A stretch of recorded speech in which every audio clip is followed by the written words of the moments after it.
Fala galera, tudo bem? Como estão? Espero que sejam bem. Espero que estejam dispostos a estudar, porque a gente tem um vestibular vindo aí e a gente está aqui para facilitar a sua chegada lá, né? Então, vamos prestar atenção, pega o caderninho, anota direitinho que hoje a gente vai falar de romance, a gente vai falar de Quarupi.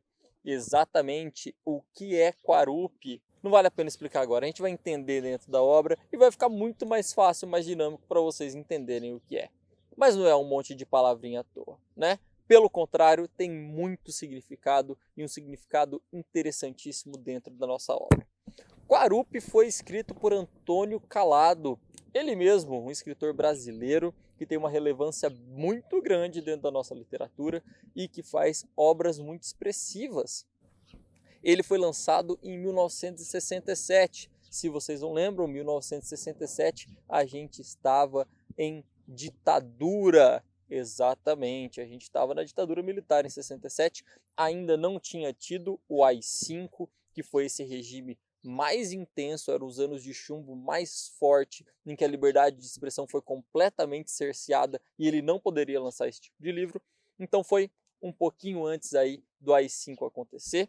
E ele vai falar de um tempo muito específico, que é o quê? Final da ditadura Vargas e início da ditadura militar. Então o Brasil tem 10 anos aí, nesse meio tempo, livres de ditadura. E é esse período que Quarupi vai compreender, entre 1954 e 1964.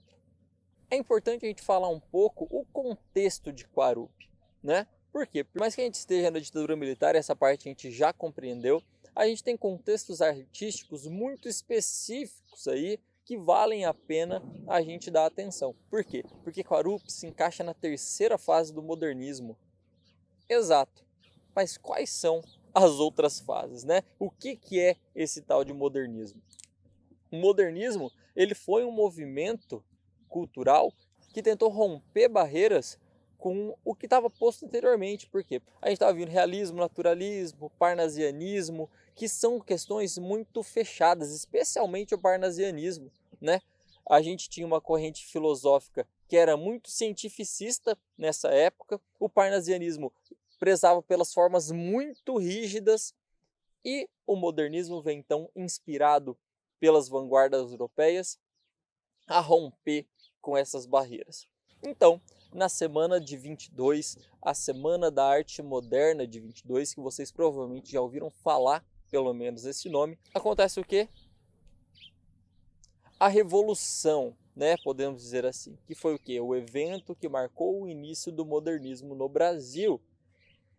Esse modernismo ele era anti-academicista, ou seja, eles não queriam as coisas da academia, não queriam esse viés científico, ele era pró uma forma mais livre, ele queria modificar e dar mais vazão à sua expressividade, não prezando tanto pela forma. Então a gente tem lá em fevereiro, do dia 13 ao dia 17 de fevereiro de 1922, a Semana da Arte Moderna, que foi o grande marco do início do modernismo no Brasil. O modernismo ele vai se dividir em 3 fases.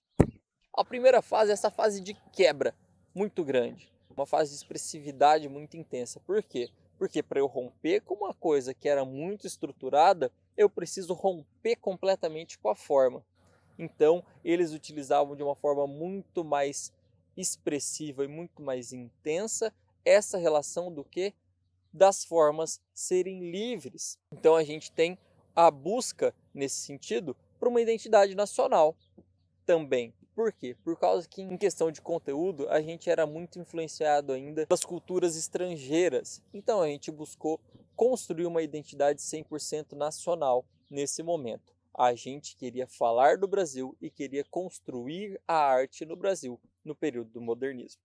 A segunda fase já é mais recatada um pouco. Por quê? Porque se a gente já rompeu com a estrutura, a gente não precisa ficar forçando esse rompimento o tempo todo. Porque romper, rompe uma vez só, né? Então, eles começam o quê? A ficar um pouco mais tranquilos nessa relação e começam a ter uma temática um pouco mais diferente. Então, ela dura lá de 1930 até 1945, que é quando começa a Segunda Guerra Mundial. E aí, eles são chamados de geração de 30, certo? Eles têm, diferente da primeira geração que tem um caráter mais destrutivo e radical, eles têm um maior equilíbrio e racionalidade nos seus escritos e começam a tratar de temáticas como a vida cotidiana, a vida cotidiana, social, histórica e religiosa. A terceira fase, que é a fase em que Quarupi está alocada, é uma fase mais serena ainda que a segunda. Eles são conhecidos como geração de 45, né? Que vai de 45 até o final do modernismo. A temática nessa época já passa a ser mais uma temática urbana, uma temática intimista, uma temática regionalista. E nós temos o quê? Uma temática também social e humana. A gente passa a olhar para os acontecimentos e as importâncias das causas sociais e de uma forma mais humanizada a respeito disso tudo, que vai ficar conhecido também como literatura engajada, que é o quê? Eu tomar parte de um movimento, levantar uma bandeira e falar a respeito dela. Padre Nando tem o sonho de reconstruir o Brasil através do seu centro geográfico, né? Que é o ponto central do Brasil em questões mesmo de latitude e longitude, você conseguir encontrar o meio do Brasil, que se a gente pensar um pouquinho, se aproxima de onde é Brasília, o centro geográfico do Brasil. Por onde ele tira essa ideia? Ele tira essa ideia lá dos jesuítas, de quando vieram colonizar o Brasil e começaram a fazer isso lá no Rio Grande do Sul. Tinha a República dos Guaranis, né, lá no Rio Grande do Sul, fundada pelos jesuítas, e ele considerava que essa era uma boa ideia, reconstruir a partir dessa ideia, no centro do Brasil, um novo movimento, uma nova civilização, que fosse o quê? Transformar a ideia de país Brasil, né? Ele queria essa ressignificação do país, porque ele acredita que só a pureza dos índios é capaz de mudar o Brasil. Ele não vê mais muita esperança. Mas é legal a gente pensar que o Padre Nando, nesse momento, estava isolado, estava em claustro, né, num mosteiro. Então ele não tinha muita noção da realidade. A noção que ele tinha era a noção do que ele conhecia um pouco, mas ele não via ali, no dia a dia, essa construção toda.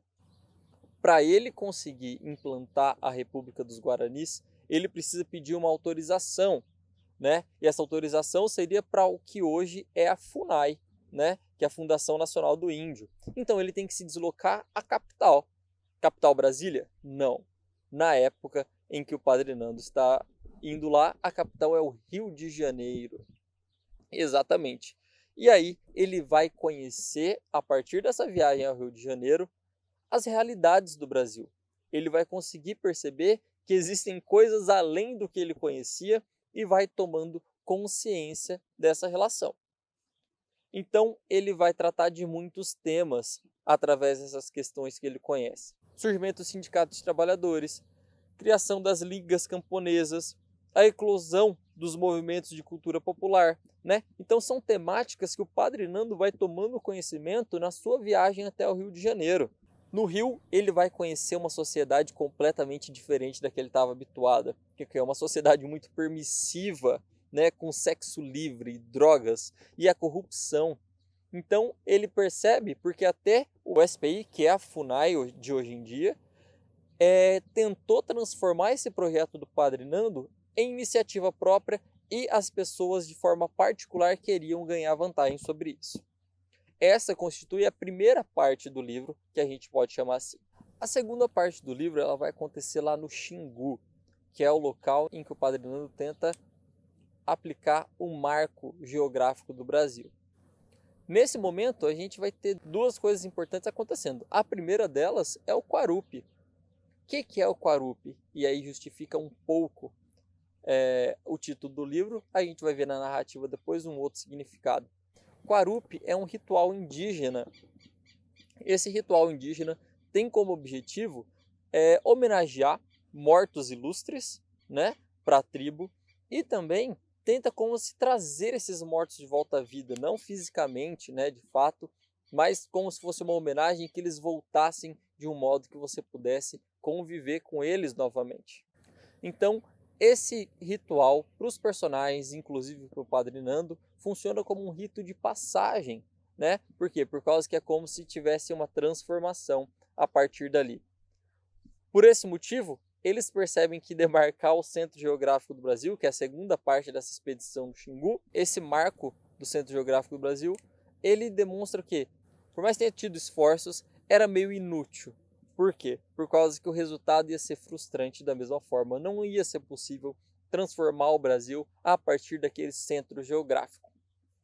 Então, as pessoas que participam dessa expedição, os funcionários, inclusive o Padre Nando, se decepcionam um pouco com essa relação. Lá no Xingu, o Padre Nando acaba se apaixonando por Francisca, né? E com ela ele rompe o seu voto de celibato, porque eles têm relações sexuais. E aí a gente vai para uma terceira parte do livro. O Padre Nando, nessa terceira parte, já largou a vida sacerdotal.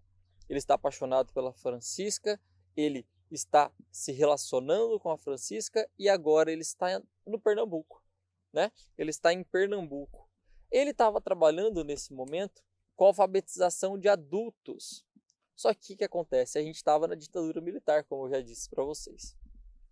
E a ditadura militar encarou que esse ato de alfabetizar adultos, né, era um ato subversivo, né, era um ato de resistência. E aí impediram o Padre Nando de fazer isso e o prenderam. Quando ele é preso, Francisca vai embora, né, por causa que ele não está lá mais, ela sai fora. E aí quando ele é solto, ele tenta viver uma vida mais despreocupada, regada a sexo. Ele vira então, como ele mesmo diz, o apóstolo do amor. E aí ele tem várias experiências traumáticas e acaba o quê? Aderindo à guerrilha, à luta armada contra a ditadura militar. A gente tem então nesse romance, o Quarupi, como se fosse um romance de formação. É um conceito em que o romance conta a trajetória de um personagem específico. Pode ser da sua infância até sua vida adulta, pode ser por um período determinado. E nesse momento, o romance de formação é o romance da formação de consciência do Padre Nando. Ele que tinha uma ideia completamente isolada lá dentro do seu claustro, em que o Brasil poderia ser refeito e ressignificado e reconstruído através dos índios e de um marco geográfico central, a partir do meio para as extremidades, ele percebe que isso não é possível. Ele percebe que ele não vai conseguir mudar o pensamento das pessoas a partir disso aí. Então, ele tem uma decepção. E essa decepção vai o quê? Construir outras coisas. Então, ele percebe que o sacerdócio não era a vocação dele. Ele percebe que só viver à espreita e não fazer algo efetivo não era a vocação dele. Ele passa da completa alienação a uma consciência tão intensa que o torna guerrilheiro, né? Ele toma uma consciência de vida, ele toma uma consciência social tão grande, ele percebe os movimentos que acontecem no Brasil que o tornam guerrilheiro. Então, a formação do Padre Nando é o que? Saindo da sua completa alienação e chegando à sua completa consciência, podemos dizer assim. O Quarupi, então, para justificar o título, seria uma metáfora, a metáfora de trazer o Brasil de volta à vida, e no final, quem acaba sendo trazido de volta à vida é o Padre Nando. Beleza, pessoal? Espero que tenham aproveitado, que esse vídeo ajude vocês a serem aprovados no vestibular da UFGD e que a gente siga aí com o nosso curso. Nos vemos de novo em breve. Tchau, tchau.